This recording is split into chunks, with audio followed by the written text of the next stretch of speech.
You need to talk to your wife about the domestic economy and the practicalities of your life together for about 90 minutes a week.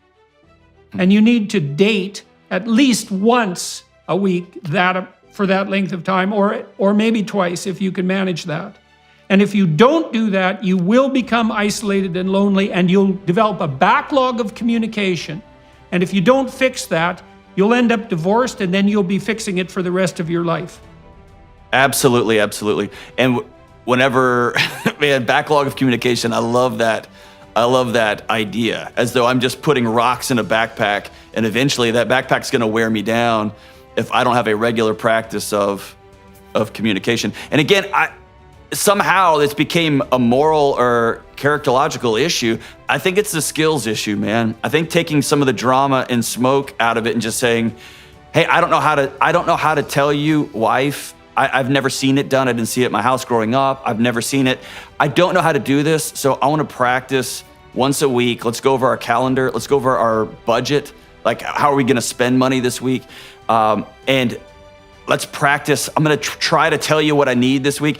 About 5 years ago, my marriage was, we were hanging on by a spider's web, just hanging on. And so my wife and I realized we gotta, if we're gonna hang on to this thing, we're gonna have to rebuild it out of ash, right? And I can't tell you, I'm a 6'2", 195 pound, I lived in Texas my whole life, Texas male. What it took for me to look across the table and tell my wife, I just occasionally want you to tell me that you're proud of me. That was a hard thing for me to say. And I didn't even realize how desperately I'd been searching for her approval for the first 15 years we'd been married, and how much I kept going out on a limb and on a limb and on a limb. And I was taking her non-response as rejection, and I never put my needs out there. And I was embarrassed and ashamed to say it. And then she said, man, that would have been super helpful 15 years ago. And now she makes it a regular practice of our marriage to say, hey, I see you, and I appreciate what you're doing for our family. Golly, what a gift. And I didn't know that doing the dishes was akin to foreplay. Great, yep. I will knock those dishes out all day long.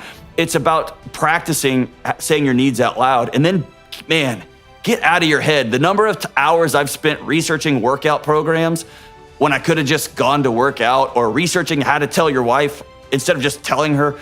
What a waste of time. We have too much data, man. We have too much information. We need to go act. Well, you can have a preliminary conversation with your partner, let's say, and say something like, look, we need to tell each other what we need and want.